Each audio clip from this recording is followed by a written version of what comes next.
growth rate of around 3% between 2010 and 2019, which pales into comparison even with regional countries like Bangladesh 6.3%, India 6.9%, Sri Lanka 4.5%, and Nepal 4.1%, let alone other developing countries which have fared far better. If one takes a bird's eye view and carry out a diagnostic assessment of key factors resulting in our less than satisfactory performance, our last few decades, one finds, among other, following key reasons. External interference, or you may call it political interference. One of the biggest challenges to public sector reform in Pakistan has been external interference. Many public sector enterprises have been subjected to all kinds of external influence and interference, which has led to poor management, corruption, and inefficiency. Here, it is important that whether it is corruption or perception of corruption, it hurts the country in the same manner. Institutional lack of capacity is another area of concern, with many public institutions lacking the resources, expertise, and accountability. Political will. Political will and leadership are crucial for the success of public sector development reforms in Pakistan. Without political will and leadership, reforms are unlikely to be implemented effectively and may even be undermined by interference and opposition. In Pakistan, political will is necessary to overcome resistance from vested interests who may oppose reform efforts that threaten their power and privileges. In Pakistan, we are witness to many good initiatives, many good reforms, which have been throttled by vested interests, by certain lobbies. So that the leadership, the determination of the political leadership, in my view, is one of the most important tasks. In the backdrop of these setbacks, we face following challenges. Rapid urbanization. Pakistan is experiencing rapid urbanization with an increasing share of population living in cities. Limited resources. Pakistan has limited resources to fund public sector programs and services. This limits the government's ability to provide essential services such as education, healthcare, and infrastructure. Moreover, Pakistan has a large and growing youth population. Ensuring this faction is capitalized through appropriate skill building and education is a difficult undertaking. We need to understand that having this youth bulge is both an opportunity and a threat, and we need to work consistently to ensure that this youth bulge turns out to be an opportunity for Pakistan. Poor infrastructure, particularly in rural areas, is a significant challenge in Pakistan. This limits access to basic services such as water, sanitation, and healthcare, and impedes economic growth. Weak governance, including lack of transparency and disparate rule of law. Consequently, our road to improvement, in my view, should cater to the following elements: a holistic governance strategy, including tax reforms, energy reforms, and regional and international connectivity. Overall, a comprehensive public sector development reform strategy is essential for achieving sustained economic growth and social welfare in Pakistan. Some key elements of a comprehensive public sector development reform strategy in Pakistan might include strengthening governance and accountability, improving service delivery, promoting economic growth and job creation, introduction of technology to integrate various facets of public sector services, and providing right tools to public sector which can shift it from rule-based to KPI-based system. I am witness to the fact that Pakistan, in a piecemeal manner, have been able to digitize and automate many of its public service delivery areas, but unfortunately, they have not been integrated. There is a huge requirement and a potential to integrate these piecemeal initiatives, which can do wonders for the growth of the Pakistan. However, this strategy can only work if there is a merit-based recruitment and promotion in public sector institutions with market competitive incentives for key human resource whose performance should be systematically and objectively measured and rewarded. Regional and international cooperation can provide valuable support and resources for public sector reform efforts. Pakistan has benefited from partnerships with organizations such as International Monetary Fund, World Bank, Asian Development Bank, USAID, UKAID, etc., which have provided critical technical assistance and advice on multiple public sector reforms. However, there is a need for the government to take a lead and formulate an integrated and holistic charter of public sector development with assistance from bilateral and multilateral development organizations. Again, it's my personal experience that many of these bilateral and multilateral organizations are working in silos. They have not been coordinating, they have not been working together. Many of the initiatives are overlapped, and here the government needs to take a step forward and ensure that all the efforts are taken in a unified manner. In conclusion, the success of public sector development reforms in Pakistan will depend on various factors, including political will, leadership, and effective implementation. The lessons learned from past reform efforts can serve as a guide for future policy decisions, and government must take a comprehensive and strategic approach to reform. To achieve sustainable economic growth and social welfare, Pakistan's public sector must be transformed into an efficient, accountable, and transparent entity that works in the best interests of its citizens. Moreover, it is crucial to recognize that public sector development reforms cannot be achieved in isolation. These reforms must be accompanied by improvements in the overall governance framework and involvement of the private sector. Private sector has a crucial role to play in supporting the government's reform efforts by creating employment opportunities and promoting economic growth. Finally, I would like to emphasize that the road to public sector development reforms in Pakistan is a long and difficult one, but it is also not an impossible task. With political will, leadership, and effective implementation, Pakistan can achieve its objectives of a strong, stable, and prosperous public sector that meets the needs of its citizens.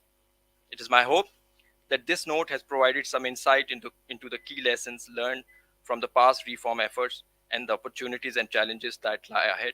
I'm looking forward to the panel discussion on these issues. Thank you very much.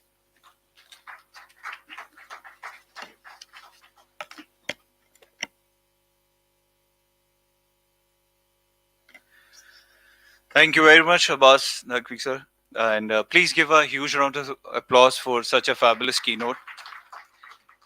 And sir, very well said that involvement of professionals is very important, as the subject itself says, the professionalization of PFM. So moving ahead, before we finally move on to the panel discussion, we have with us the chief guest of today's conference with us, Tariq Bajwa, who is the Minister of State and Special Assistant to the Prime Minister on Finance. So please give a warm welcome to our chief guest today, Sir Tariq Bajwa.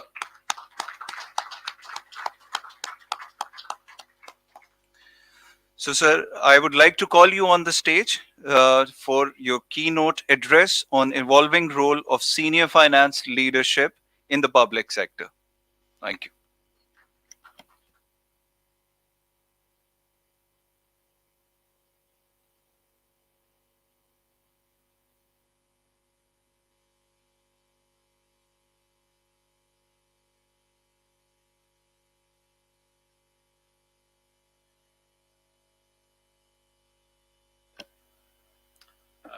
Asad Saab and organizers of this seminar today, conference today. First of all, my congratulations to you for organizing this seminar on a very uh, relevant subject, I think, which is the need of the hour. We need to have more discussion on this. We need to have more insight in these areas, so that we can ensure two things. One, that the concept of public finance management is embedded into our systems, and secondly, that then we are able to take advantage of the public finance management systems for sustainable growth of the economy. Coming to my specific topic that I've been asked to speak on, it is the evolving role of senior finance leadership in the public sector.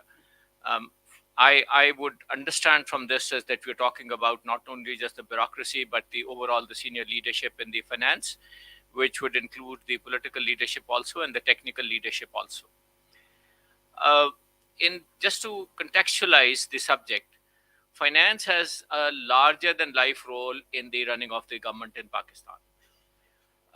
And there are different reasons for that. If you look at the 60s, at that time, the lead was being taken by the Planning Commission. And these were the periods when we were formulating our our 5 years plans starting from in the 50s. We've talked evolving of 5 years plans, development plans, and finance. The role of the finance at that time used to be to provide the support, the fiscal support to implement those 5 year plans that had been developed by the Planning Commission. If you look at, we are talking about the Mehboob ul Haqs and the Sartaj Aziz of Pakistan, who at that time used to be the deputy chairman of the Planning Commission, and those are stalwarts of that time. And there was probably the then finance secretaries were not as familiar or as household a name as the deputy chairman of the Planning Commission were. This was also the time when India's Planning Commission was taking the lead.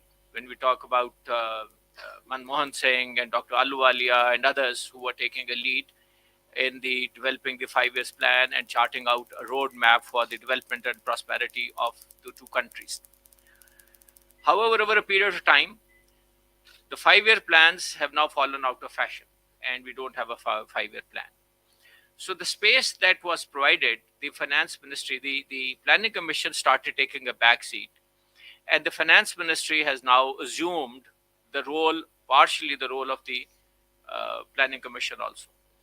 And from earlier, what used to be an organization to provide the fiscal resources for the development plan, the roles have now been reversed.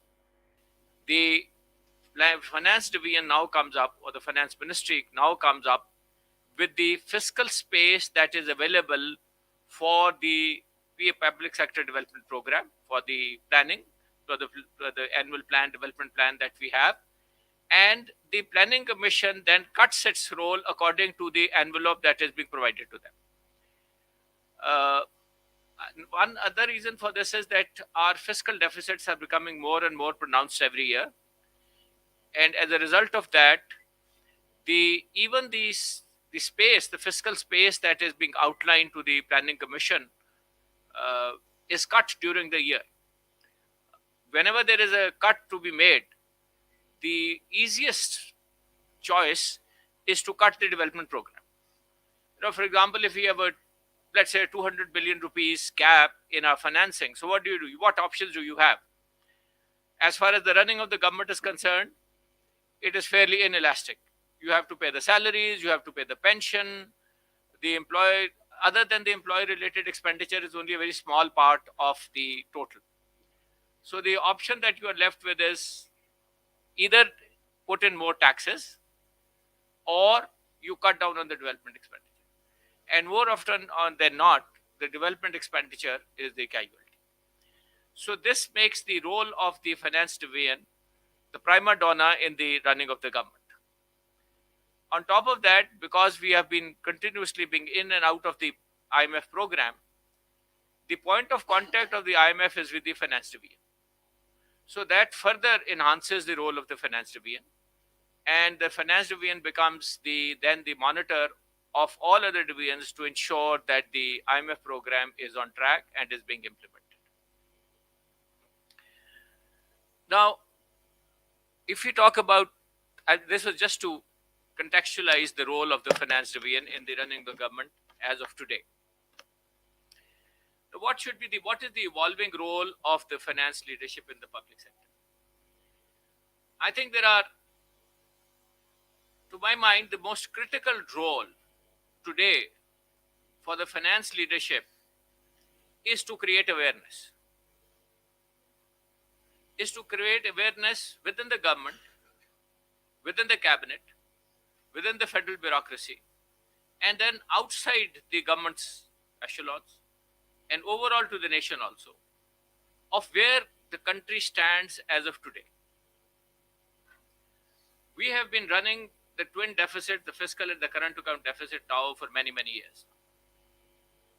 But fortunately or unfortunately, and this has all been sustained on foreign borrowing and domestic borrowing. But unfortunately, or fortunately, as I said earlier, the party is over. The day of reckoning is on us. One of my most favorite saying is a Potwari saying, जिसमें एक आदमी ने कहा कि सारी उम्र मांग तंग के खाई छड़ी है, अल्लाह दे फजल नाल तंगी नहीं देखी. ये है पाकिस्तान की माशी तारीख पिछले 30-40 साल की. We have been borrowing left, right, and center, and not being aware that a day might come when we will not have more creditors who will be willing to provide us that credit, or that we will have to come true on the obligation that we have made in the past. Today we are there. Our creditors, whether they are if you look at the capital market, unfortunately, our bond has tanked, our sukuk has tanked. It is at around, the it is now buying and selling at around 40 cents, 42, 43 cents to a dollar. As far as our friendly countries are concerned, they have also said enough is enough. I'm sure you must have followed the statement made by the Saudi finance minister at Davos, where he said, "Look, we cannot now blindly continue to help countries, our friendly countries. They must set their house in order before we are willing to help them." And his message very clearly was that we are going to help them through an IMF program, not in lieu of an IMF program.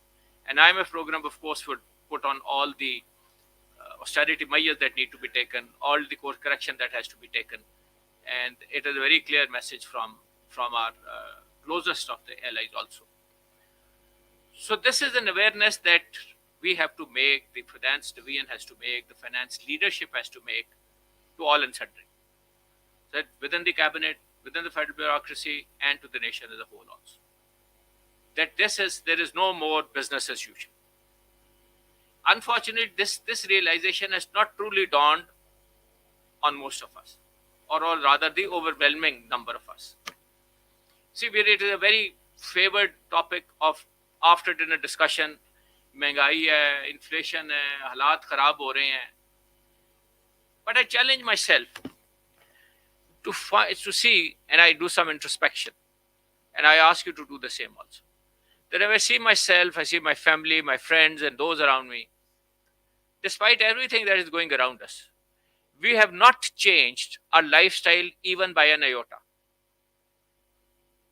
So had we the realization of where we were, I think we should have changed. We have not done so. So this is the first thing that our leadership needs to bring home. So it's right to the Prime Minister, to the cabinet, to the federal bureaucracy, and to the common citizens also. That the party is over, business as usual is not an option anymore for us. And now we have to tighten our belt, do some heavy lifting, go through some very painful reforms, which will take us from this position of vulnerability to a position of stability, and eventually to a position of growth. On the growth numbers also, I think the finance leadership must now also make it clear that what is a viable number of and sustainable number of growth, and what is growth, higher growth, which is unsustainable and would lead us to a boom and bust cycle. See, if you look at our saving rate, it is less than 15%. In Bangladesh, it's around 40%. In India, it's around 30%. In China, it's about, in Bangladesh, it's more than 13. India, it's more than 30. In China, it's 40%.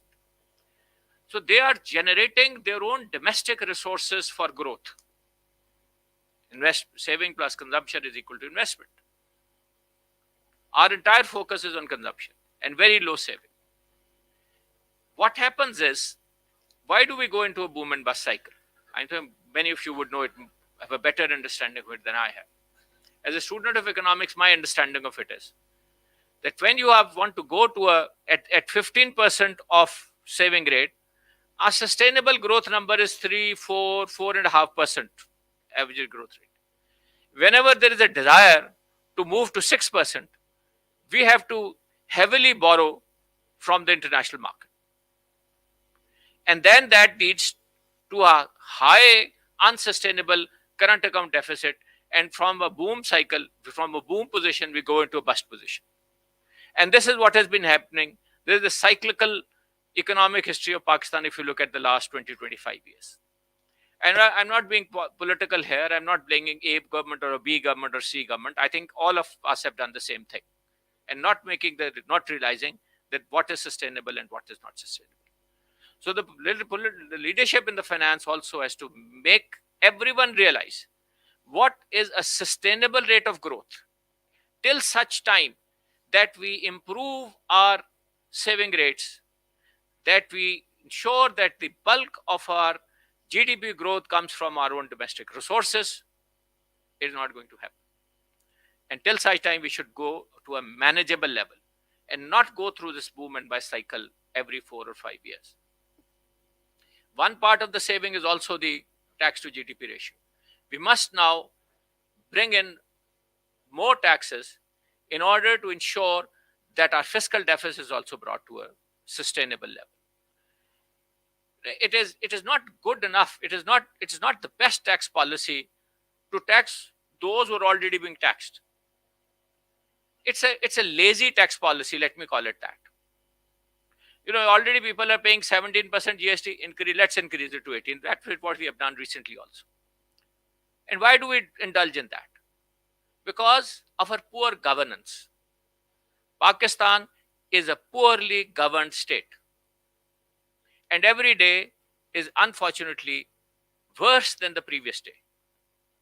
When I was growing up, you couldn't even ride a bicycle unless you had a light in the front. You must have a dynamo.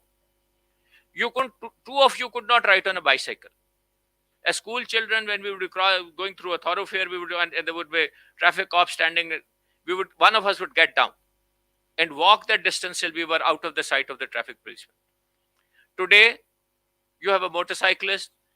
His mother is sitting there. His wife is sitting there. His two children also on their laps, and he just stands right next to the sergeant who's on duty there, traffic sergeant, and nobody's asking anything.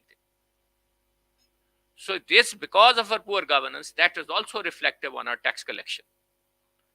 When I was the chairman FBR, we had went to one of our visits to UK, and we had a study tour of Her Majesty's Revenue and Customs Service at the time, HMRC. And one of my questions that I asked them was, how many people pay how many people actually pay their tax returns or file their tax returns? And he just couldn't comprehend my question. Because every male, female citizen above the age of 18 is filing their returns. It's a non-issue for them. Here, at one time, our total taxpayers were 700,000. It has now increased to about 3 million. But still, it is what? 1%, a fraction of a 1%. That's 1%, a little more than that. So that is reflective of the overall governance. But it doesn't absolve us, the policymakers and the FBR functionaries, of their responsibilities. But I'm just sharing one. We can have a separate seminar on all the problems and the reasons that why that is so. So I think this is the first part of it that we need to do. The second part, as I said, is a roadmap that we have to come up with from vulnerability to stability to viable, sustainable growth path, not a wishful thinking growth path.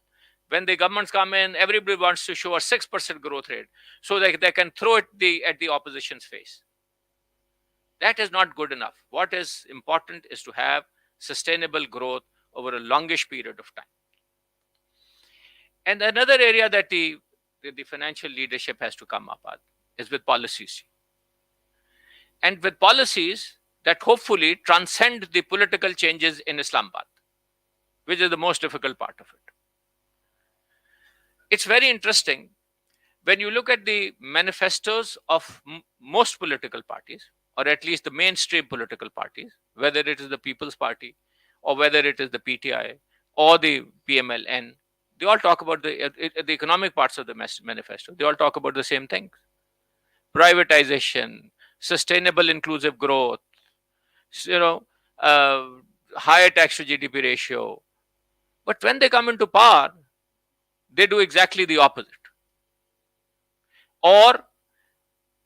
And especially on the subject of privatization, and we have a former Secretary Privatization sitting with us, and he can throw more light on this.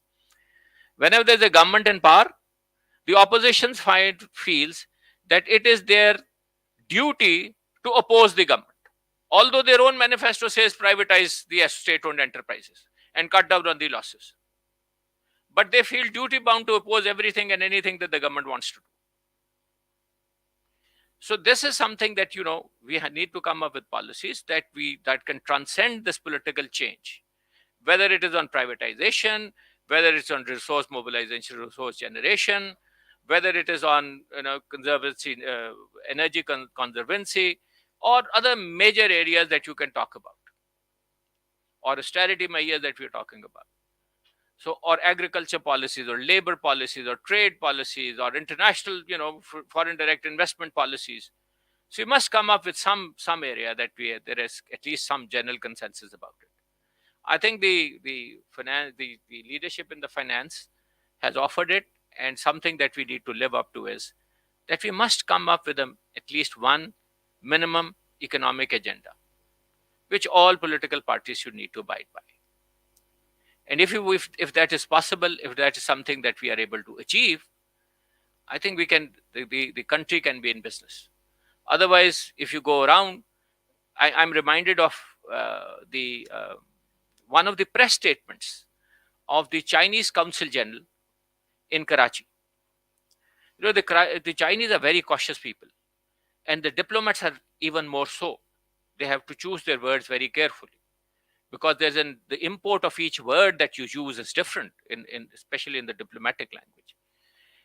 But just imagine his frustration that of a Chinese diplomat in Karachi when he said, how can you deal with a country where there is a different policy at breakfast and a different policy at lunch? So this is another area that we need to work on. The federal finance the leadership needs to put its foot down and say, look, we must have consistent policies. If that's a note for my time being up, I can conclude. Okay. So I think I can. So in conclusion, I think because of the environment that has been created over a period of time, as far as the economy is concerned, it's not the planning commission, it is not the cabinet as a whole, it is the finance ministry which has a lead role.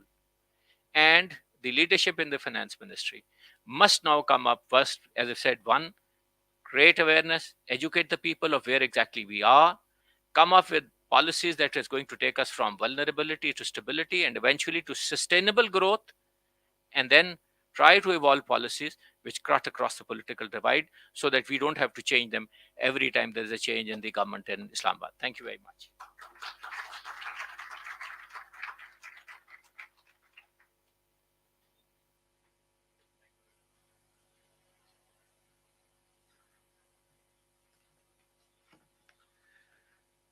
Sir, Asad, I would also like you to come on the stage to present Sir Tariq Bajwa a token of appreciation. Thank you very much, sir. It's a very profound message, I must say. And I should also tell you that your keynote address was also live digitally through our social channels.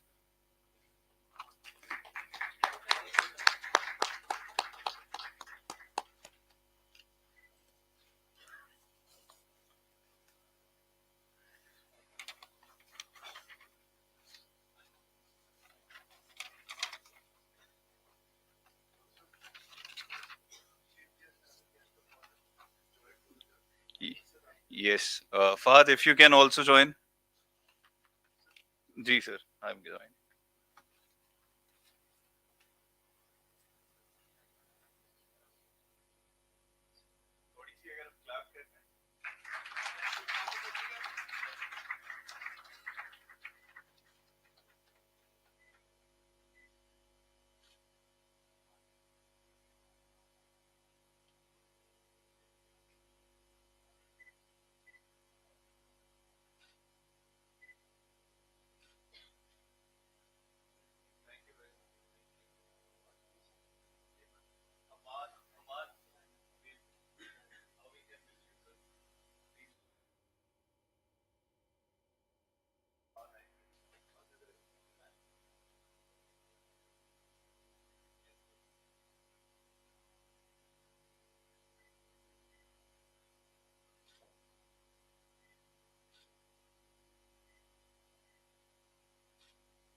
So now moving on to the panel discussion, which is on the public sector development reforms transformation. Are we doing it the right way?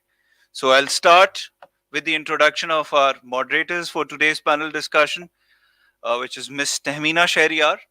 Ms. Tehmina Shahryar is an accomplished leader with experience leading organizations through change in complex global business environment. Her vast experience include emotional intelligence, business and leadership coaching, professional accountant, corporate training, and CBT counselor. Thank you very much, ma'am, for taking out time today for this session. Please give a huge round of applause for Ms. Tamina Shahryar Khan. So, moving on to our panel, I would like to start from by introducing Sir Noman Ali. He is working with the World Bank Pakistan as a financial management specialist. In his 20 years of accounting, financial management, and accounting auditing experience, out of which 15 years are with the public sector. He is an ACCA, a proud ACCA member we have. So please give a huge round of applause. And also possesses MS degree in project management. He has worked with various development organizations like currently working with the World Bank, before with the UNDP, European Union, UNAIDS, and within Pakistan, Afghanistan, and West Africa. Moving on to our second panelist for today's discussion, Nadeem Wali, who is the lead financial analyst for USAID. Sir, if you can join us on the stage. So Nadeem Wali is the lead financial analyst in the Office of Financial Management of USAID Pakistan. Currently, he is managing the financial advisory and capacity building portfolio of the mission. He has a diverse experience of more than 22 years, starting from a large manufacturing concern and moving on to the development sector. He is a cost and management accountant by profession and also holds an MSc in accounting and finance from University of Northampton, UK. Welcome on board, sir. Moving on to our third panelist, Sir Anam Hussain, who is the PFM advisor North Cluster for Oxford Policy Management. He has over 20 years of experience in financial planning, strategic thinking, and local governance. He has worked at various levels of government in federal and provincial to implement sustainable reforms. So please give a huge round of applause to Sir Anam Hussain. Also, with the development training programs for local government, Anam has worked on reforms projects funded by various organizations such as European Union and Asian Development Bank. Then we have with us Sir Naveed Aziz has joined us back. Okay, okay, great, great. So we have our panelist Naveed Aziz with us. So if he can also join us on the stage, please give a huge round of applause. So he was here earlier, then he had some meeting, and he especially come back for this panel discussion. So Naveed Aziz is currently a lead governance advisor and provincial rep of the UK's Foreign and Commonwealth Development Office. He designed and supervised implementation of programs more than worth $150 million, sir. It is pounds. Okay, okay, okay, great. Actually, we tried finding your introduction our own end for you, especially. So, okay, great, great. Thank you, Naveed Saab.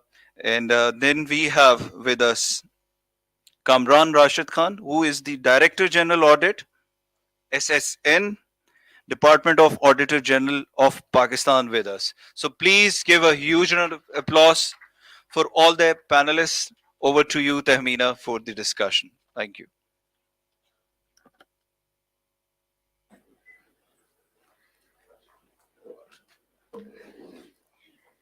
Assalamu alaikum, everyone. First of all, I would like to express my gratitude to all of you for being here on such an occasion that we can celebrate Pakistan Public Sector Conference 2023 today. So I would also like to thank the esteemed panelist members today present with us. Thank you so much for taking out time, and to our guest of honor, Dr. Iram, Thank you for taking out time from your busy schedule, and it means a lot. Hearing all the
international markets are enabling investments, and these are opening new doors and unlocking opportunities, trade opportunities, we can say.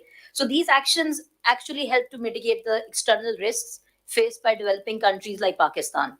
So how can World Bank support the development of the public sector in Pakistan to promote sustainable economic growth and social development?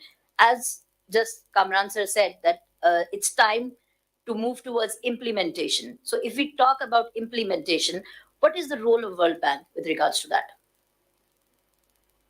So thank you very much.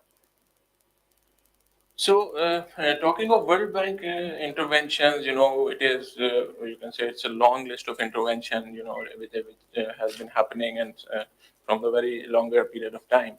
So I echo Kamran Saab, viewpoint that there was a very a very successful project of World Bank called IFRA, which has also been mentioned by Hamad Saab.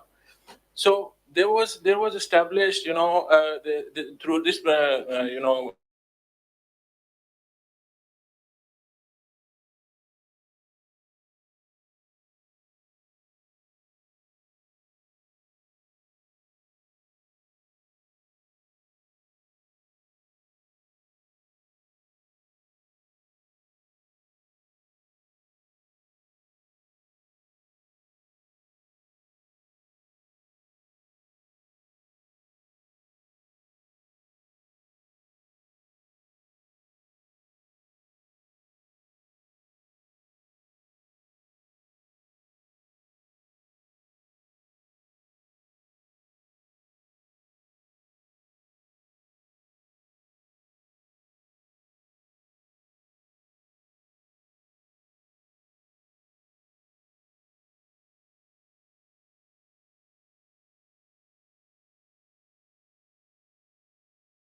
Sustainable हो जाए, जो कि होनी चाहिए, तो development partners की इस मुल्क को जरूरत नहीं है, which I think it's a noble aim to achieve.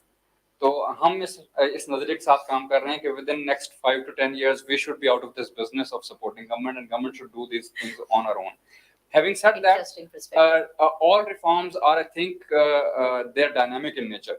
So True. we cannot say that once something has got going, this will become sustainable, or it has become sustainable. कोई चीज भी permanent nature की नहीं है. True. Reform का जब आप शुरू करते हैं तो डिजाइन से लेकर इम्प्लीमेंटेशन तक की उसकी शक्ल बदल चुकी होती है.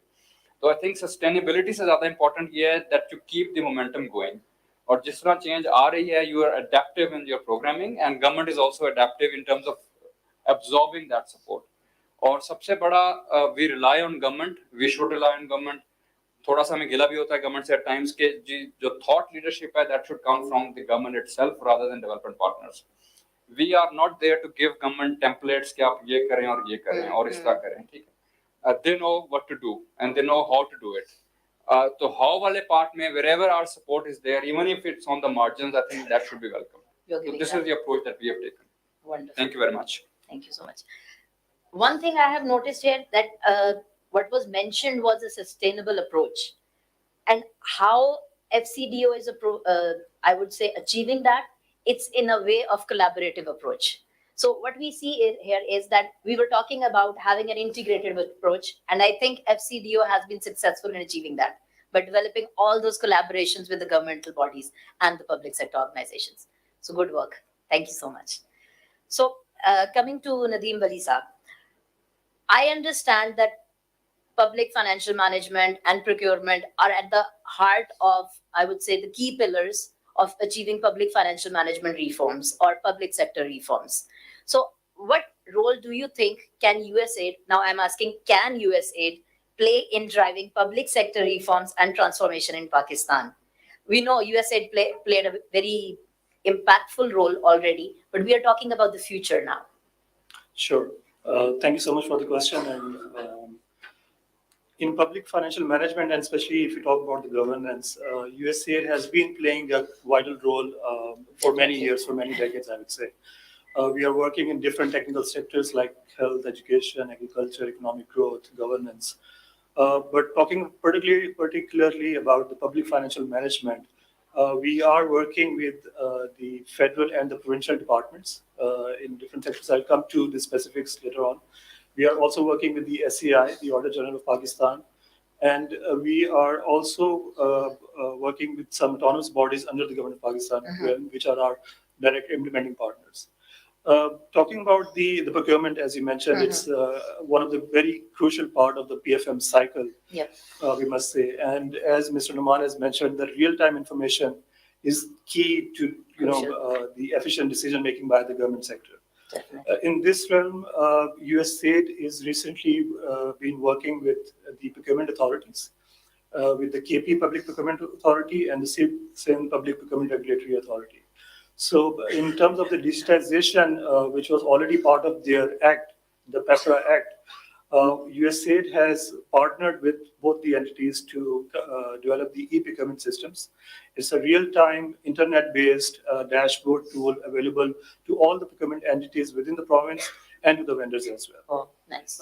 In terms of hardware, we've also provided the necessary hardware to implement these systems because, as already mentioned, we don't want that once USAID is out of the activity, the system is just sitting in the shelf and not being used by the procurement authorities. Exactly. So for that reason, we provided the necessary hardware tools, and we are providing training not to the PEPRA authorities, but to the procurement authorities, which are the different departments at the provincial level, and the vendors as well.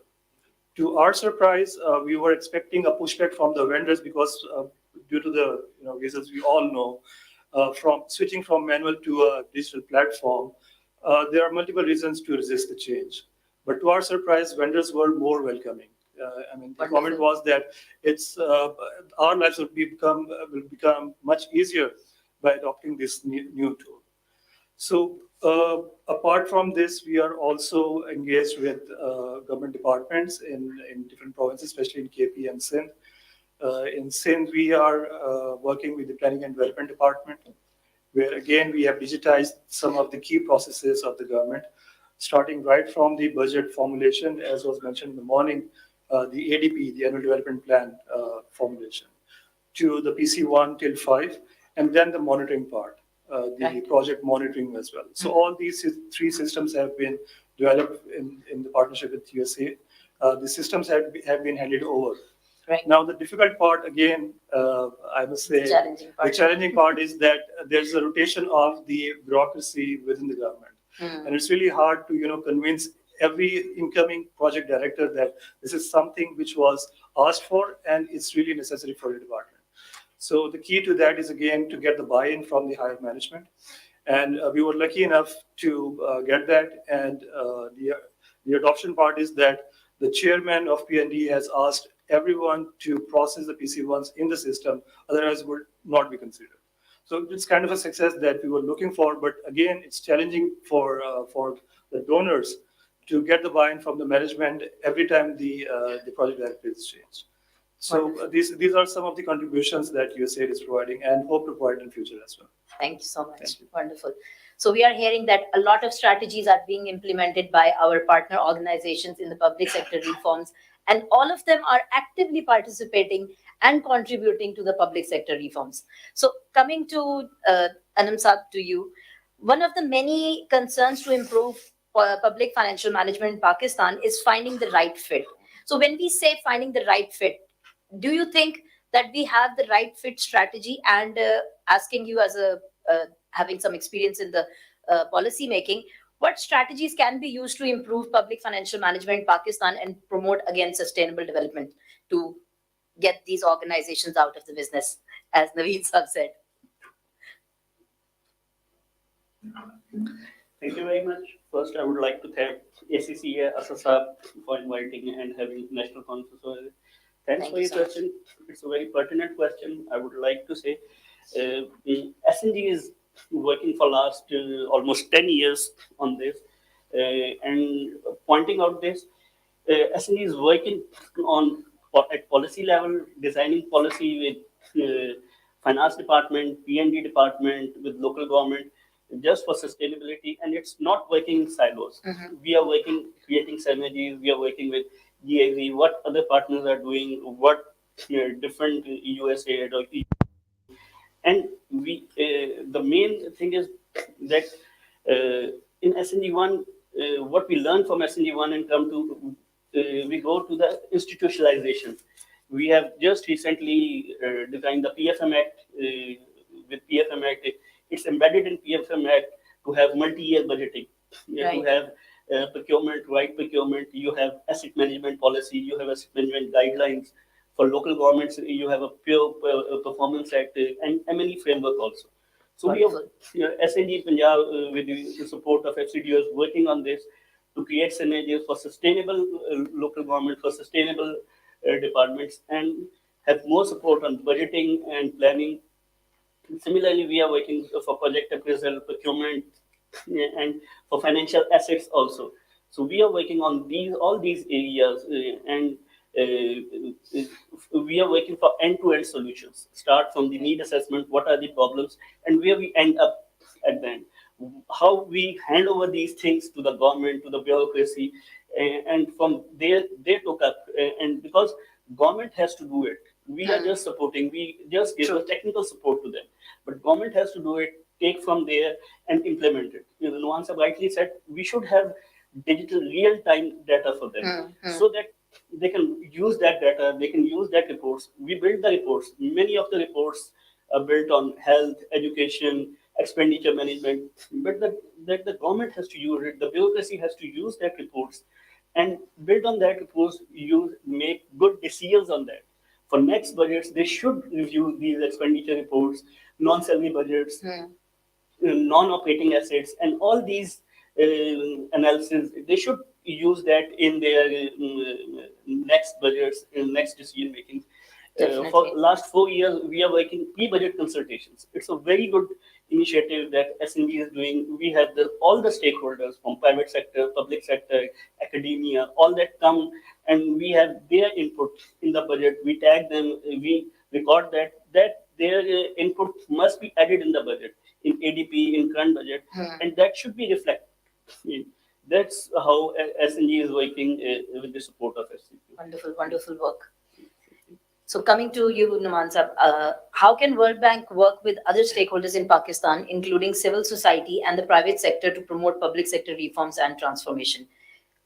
We have talked that we have come a long way and there is still a long, rough road to travel. So how do you view this? So basically, talking of World Bank, we have, you can say, one of the biggest, collaboration across the country with different, different organization, and mostly, World Bank partners with the government, its department and attached department and ministries. So in respect of that, we have engagement with all governments, including federal, provincial governments, and we are providing support in different areas, including governance, health, education, social protection, infrastructure. So all major kind of interventions over there. So the issue is that we directly do not partner with any of the private organizations. So for that matter, we have another wing of World Bank. It's a kind of sister organization called International Finance Corporation. Right. So they do directly, but obviously the mode of engagement of the bank with this organization is make it part of some intervention, some project, and government leads that agenda, and obviously we are providing support. Just the way we have been discussing this PFM public accreditation program. So this was supported by World Bank, and we had very rigorous kind of meetings with KP government and Balochistan government on that, and we had put a lot of effort to bring this knowledge, because this knowledge was not available anywhere. So with the help of ACCA, we have been able to achieve this marvelous thing. And we have come up with this qualification and this diploma, and we urge that this should be mandatory at all levels of government, and it should be made part of you can say the career progression in bureaucracy and in civil servant and other official working in government. So this is the kind of you can say engagement with different organizations, and in addition to that, we are working with different kind of tech companies to develop different kind of solution through our intervention with the support of government. Government is there to take care of that, but obviously we are there to support them and bring up new kind of solutions and all that. So this is the kind of engagement. This is not a you can say one-sided you can say intervention. It is all inclusive. Government is the major player into that, and obviously bank is there to support, and we are supporting in various kind of. Thank you so much. Thank you so much. What we have concluded till now is that everybody here, all the esteemed panelists have pointed out that need for the government to intervene here. The support is there, the collaboration is there. So what is needed is support from the government to respond to these efforts and these collaborative efforts. So coming to you again, Mr. Kamran, how can Office of AGP work with other stakeholders to promote good governance and accountability in the public sector? What I understand is that AGP office is the only institution mandated by the Constitution to support parliamentary oversight over the raising and utilization of public financial resources. So from that perspective, I guess the Office of Auditor General Pakistan plays a very crucial role. So what are your views here? See, I agree with what you say. And it is actually the only legal body to put forth the case for the accountability. But in our case, the stakeholders have to be first assessed, visualized, contextualized. We don't actually want to get into our own stakeholders. We don't want to tell our public and public representatives. We do not want to get to the pulse of the government or the executive. Yes, we are with the legislature, but legislature would work alone or in silo if the other two are not with them. Hmm.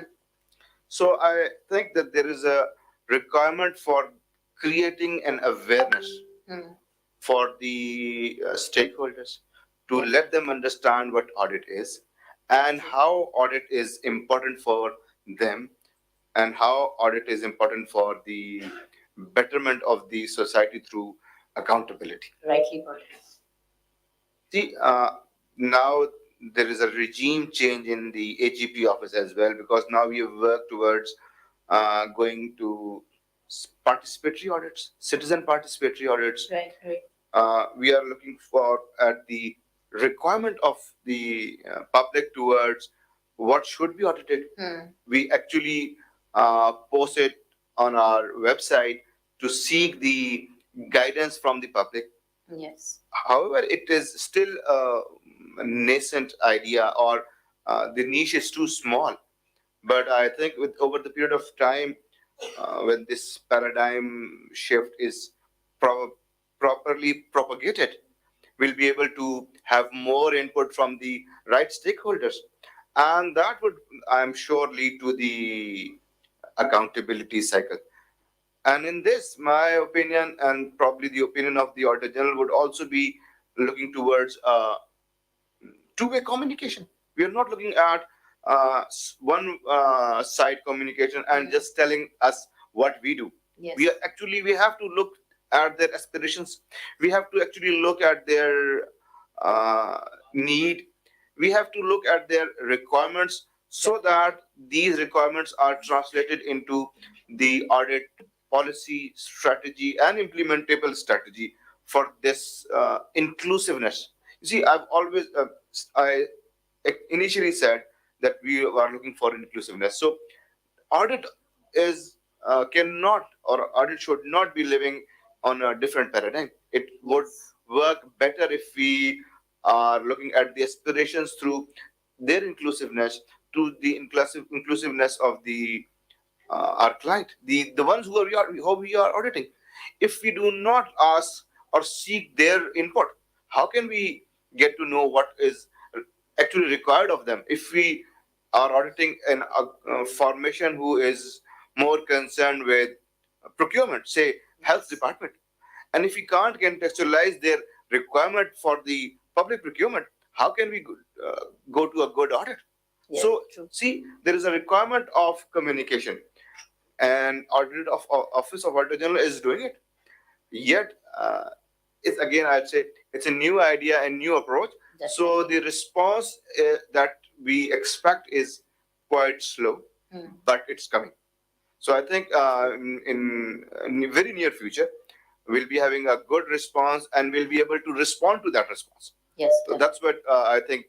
That's how we'll be able to move for the case of better social management and accountability. Perfect, perfect.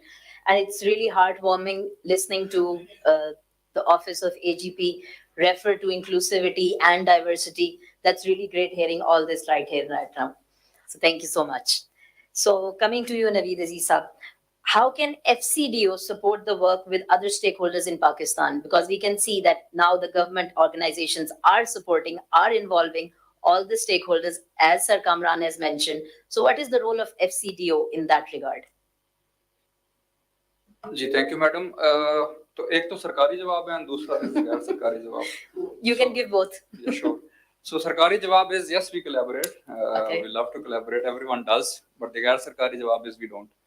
Okay. And by we, I mean everyone in this room. Totally opposites. Because maybe I'm slightly exaggerating.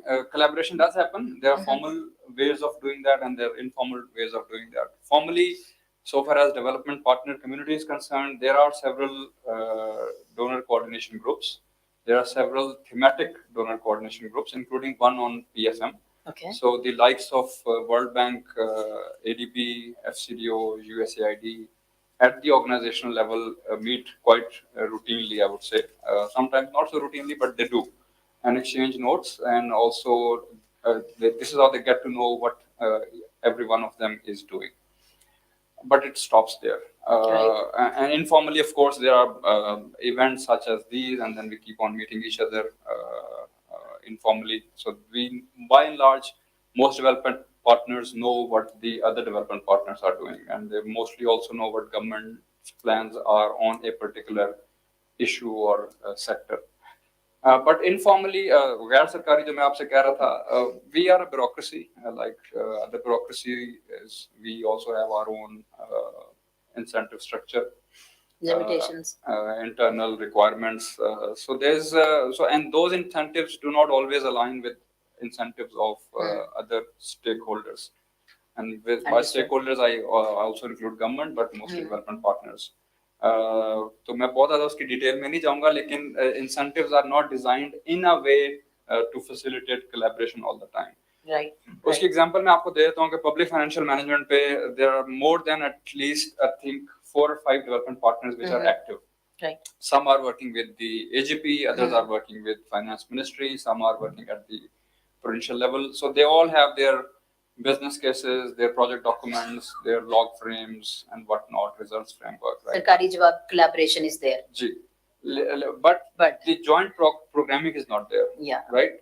So That's at the times important we align ourselves behind World Bank's DLIs. Yeah. But that is a kind of a very top-down approach of forcibly aligning different stakeholders under or behind one policy. I'll throw this challenge back to government के असूलन और ideally उनका काम है to know के what everyone of us is doing and then assign roles. जिसकी मैं आपको example बड़ी अच्छी भी दूंगा कि 4RF अभी एक फ्रेमवर्क बना है पोस्ट फ्लड सपोर्ट के लिए. But we still have to see the leadership emerging from government. Right. मैं नाम नहीं लूंगा ज़्यादा किसी मिनिस्ट्री का, कि वो डोनर्स को बिठा के उन्हें डायरेक्ट करें कि this is your area and you support here. Right. होगा क्या कि everyone will start doing everything and then there are overlaps and then we'll have another meeting to resolve those overlaps, right? I'm just coming from a meeting with a provincial government and who did not mention the support that they're receiving from USAID, for instance, जो कि मैंने अभी Exactly. stage पे, Mentioned right? here. तो at times government को पता होता है, at times उन्हें पता नहीं भी होता, and sometimes their own incentives are more the merrier. ठीक है, सब आ जाएं तो चले, हम इससे ये भी करा लेंगे, इससे ये भी करा लेंगे. तो government के अंदर भी I think there is a need to distinguish between actual capacity building and capacity replacement which happens. और capacity replacement तब उसका रिस्क बढ़ जाता है जब बहुत सारे डोनर्स इकट्ठा एक चीज पे काम करना शुरू कर देते हैं. हमारा भी कसूर है और I think कुछ कसूर सरकार का भी है. So I don't know if I've answered your question or not, but Definitely, very well answered. Thank Thank you. you so much. And I would also like to express my gratitude to ACCA once again, because two people here have highlighted 2 points. One is the lack of collaboration between stakeholders, and I think ACCA has done a pretty good job bringing all the stakeholders together here. And the other point was raised by Sir Kamran. He said we need to spread awareness about the audit and the other the public reforms that are needed to be done. So I think ACCA again aces that and is doing a great job highlighting and spreading the awareness. So thank you ACCA for doing that. जी madam मेरी request होगी कि lack of collaboration please report में लिखें, हमारी नौकरियों का definitely. सवाल है. वो off record था ना.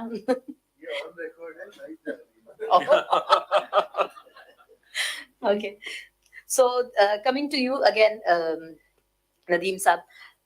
For most nations, the public sector has an enormous impact on the economy, society, and environment. That's something that is very well understood. And I think even in Pakistan, it's acknowledged that public sector organizations can make a huge impact on the overall economy as well as the society and environment because they have a dual role here. They are serving as a regulator as well as a service provider. So how can USAID work with Pakistani government and other stakeholders to promote sustainability and accountability in the public sector? So tricky question. Sure. Thank you for the question. You've rightly said, government जब तक service delivery पे नहीं जाएगी, and the major part is trust in government. You know, the people's trust in government is really essential in order to get the taxation, the revenue part, and all those things. Before I go to your question, I would definitely, back Naveed's point over here. Even the PFM donors group have been meeting regularly, but for the past few time, I think we've not been regular.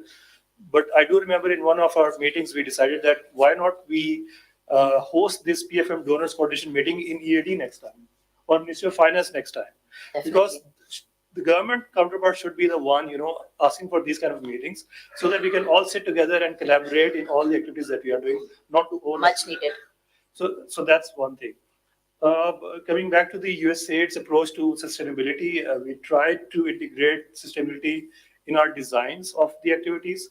So a very little example. So for example, if we are designing a technical assistance or we're providing, say, some consultancy services to our government partner, within our design, we tend to make sure that by the end of the project, whatever USAID is providing to the government partner should be provided by the government's own kitty or own budget at the end of the project. So that whenever we come out, the effort is still there. It should be sustainable in terms of being a regular part of the government's activity itself. Secondly, we try to train government people. I mean, all the government partners that we are working at the federal and the provincial level as the training of trainers, so that whenever we go out of the activity, people are over there to handle the systems and provide the help desk services to all the users of the government counterparts. So these are a few little things that we tend to integrate in all of our designs whenever we conceive an activity. Yeah. Thank you so much. Marvelous. So coming to you, Anand Saab, what role can professionalization play in driving public sector reforms and transformation in Pakistan? We talked about the need for professionalization, the reliability, the trust factor, and all those areas at a great length. So I would like to have your views briefly. Thank you ma'am. Ma'am इसमें पंजाब में एक बड़ा अच्छा काम हुआ है कि units बनाए गए हैं डिपार्टमेंट्स में प्रोफेशनलाइजेशन की, जैसे पीएफएम यूनिट है, डेट यूनिट है, टैक्स के ऊपर यूनिट है. यानी इन यूनिट्स में फाइनेंशियल यानी कि प्रोफेशनल लोगों को बिठाया गया है, इररिस्पेक्टिव ऑफ के जो आपके रेगुलर लोग होते हैं, डीएस बजट हो गए, वो मार्केट से उठाए गए हैं, इनके कैरियर पाथ दिया गया है, 2 इयर्स के कॉन्ट्रैक्ट्स इनके साथ शेयर किए गए.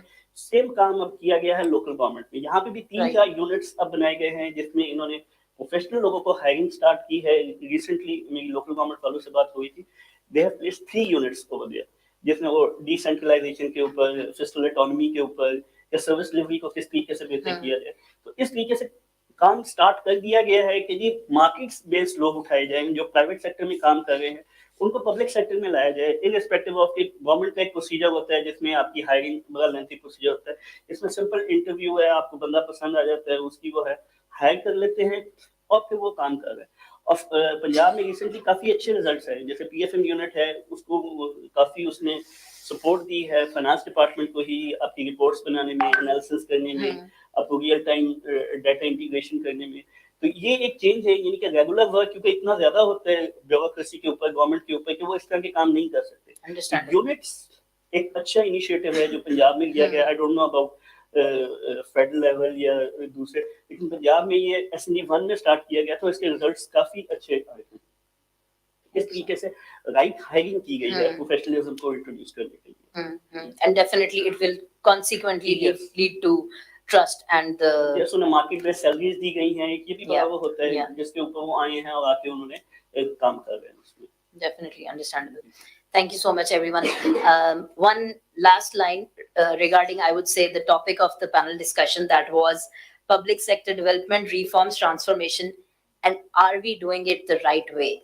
So after we have all that discussion, मैं यहाँ पे again point out करना चाहूँगी that one that बाजवा साहब said that मांग तांग के गुजारा कर रहे हैं लेकिन फिर भी कह रहे हैं कि जिंदगी अच्छी गुजर रही है. So what do you, each of you, conclude here? Are we doing it the right way, considering all those discussions of sustainability, talking about the reforms, talking about the frameworks we have, yet we lack the implementation part? So how would you conclude that are we doing it the right way? Starting from you, Kamran sir. Ma'am, I think yes, we are doing it right way. However, we have not made these documents living. We need to twitch them a bit more to make them living, and that would probably get us to the right results. Perfect, perfect. So credit goes to the department office of AGP, right?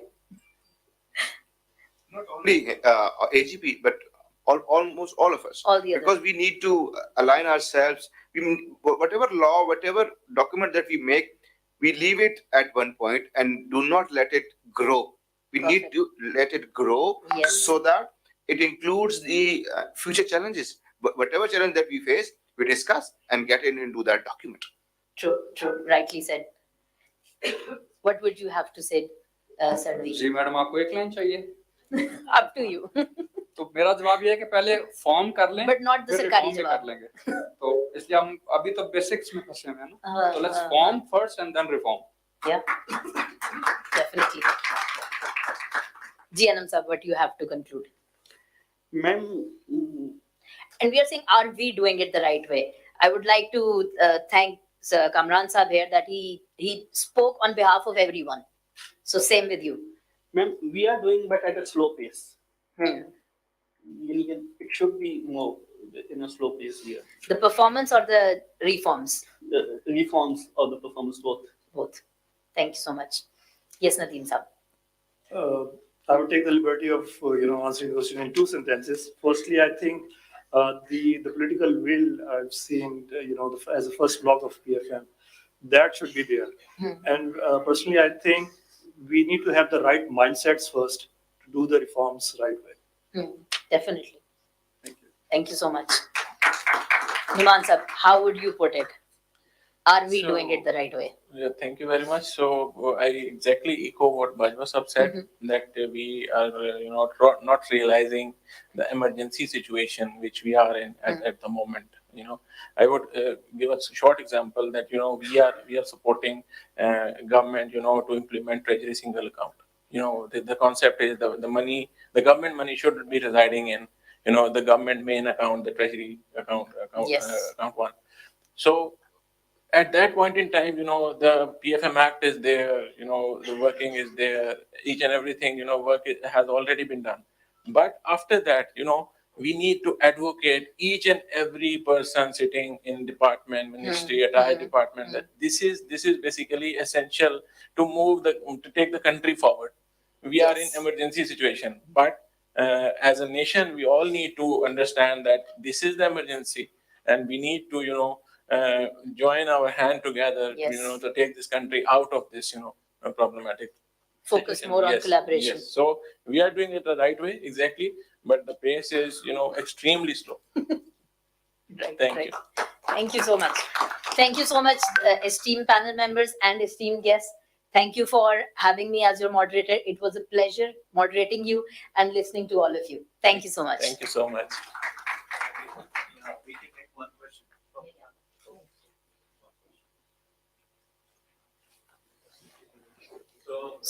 So anyone from the audience would like to ask a question? One question? Feel free. This is the platform. Yeah. Yes. Let's have one question.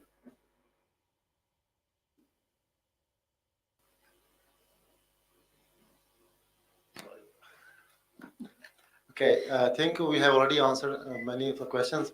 I'm Mohammed Arshad from USAID. So my question is for Sir what's the name? Nawan Ali Saab. Yeah. So, I mean, we're all thinking that we have lots of frameworks, lots of ideas, lots of talks. Why we are not able to convert that into action? What is missing? Good question. Anyone? But you specifically asked Sir So Naman. let me give it first. I would refer to the Kamran Saab comments that government need to take the driving seat. Whatever the reform is required, government should be there, and they need to tell, okay, USAID, you do this, World Bank, you do this, and this is the deficit we need to fulfill. Wherever we find lack in this kind of capacity. So obviously, the direction would not be that single direction. If government would take lead, we would all be in the same line. And obviously, there will not be any duplicate activity and all that. A big round of applause at that ending statement. Thank you, everyone. Thank you, guests. you all can stay on the stage. Asad, I would like to call you on the stage and taking benefit of our guest of honors to join us on the stage. Fahad, if you can also join us. So please give a huge round of applause for this panel discussion. I think very interesting, valuable insights shared by the esteemed panelists.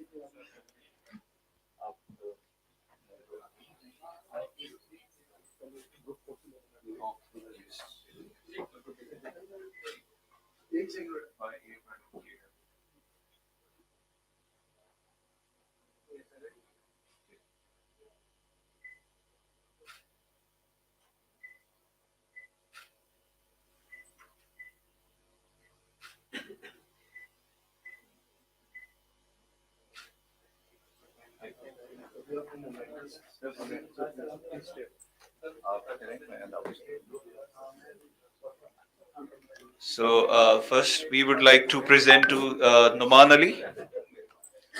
Please give a huge round of applause for Noman Ali for taking out time today. Then we would like to call Nadeem. Okay.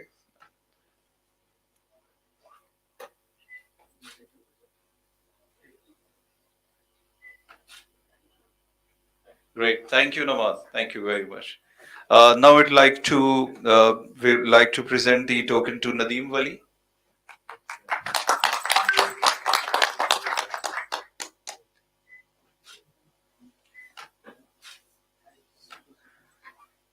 Thank you very much, Nadeem Wali. Thank you.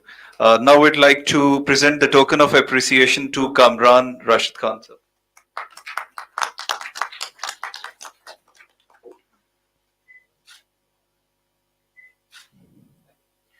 Thank you very much, sir. Now we would like to present the token of appreciation to Anam Hussain.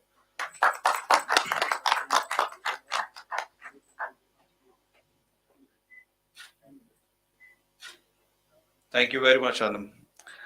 And finally, would like to present the token of appreciation to Naveed Aziz.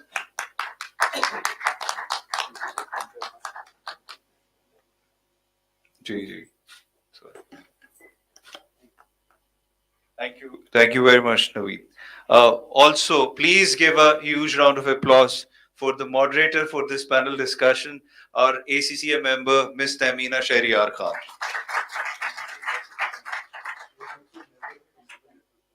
She is also the member of the Member Network Panel.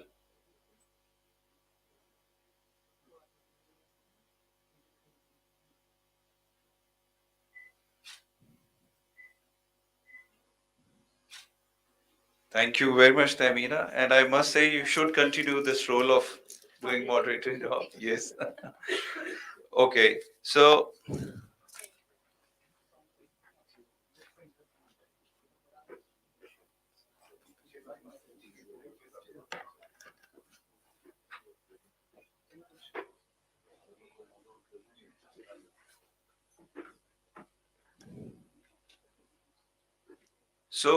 we would like to come close to the conclusion remarks for today's conference.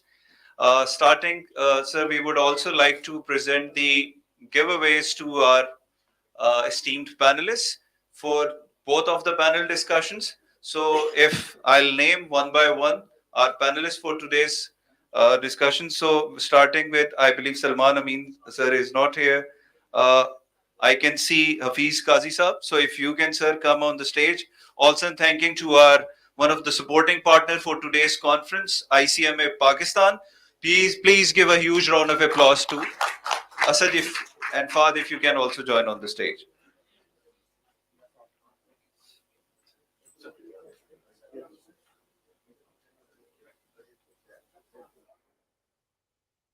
Inamullah Kakra, sir, are you in the hall right now or you have left?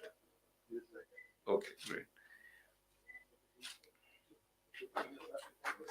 So taking the benefit of the complete presence of panel 2, so I would like to call Noman Ali. Please give a huge round of applause for Sir Noman Ali. इसी तरह बंद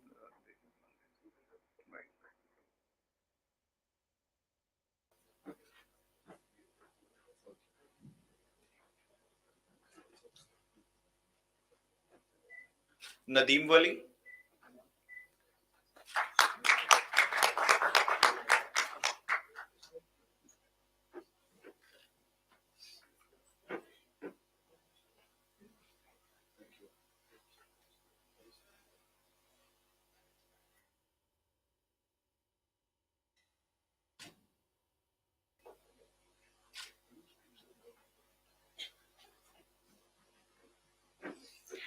Then we have Kamran Rashid Khan.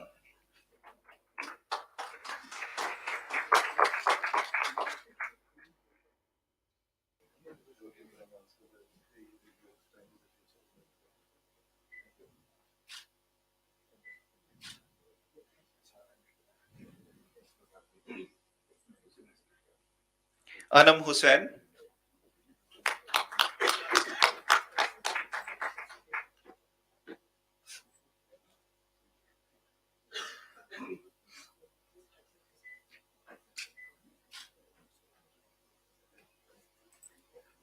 And Naveed Aziz.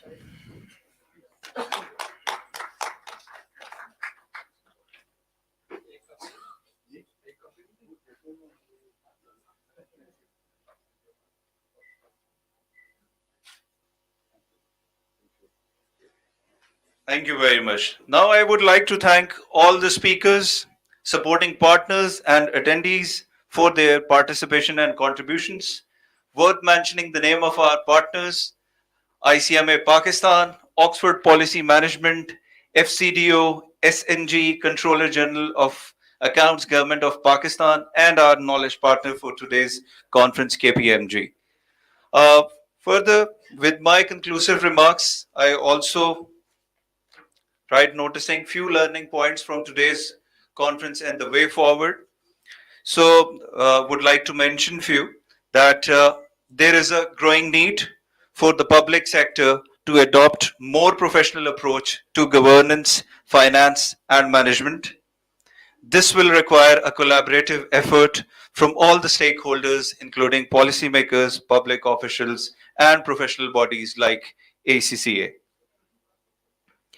And also, I believe that this will inspire further dialogue and action towards the professionalization in the public sector. That is all from our end today.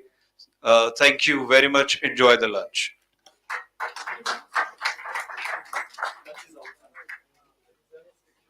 Ji, lunch has been served outside, Ji, in the gallery on the right of this hall. Thank you.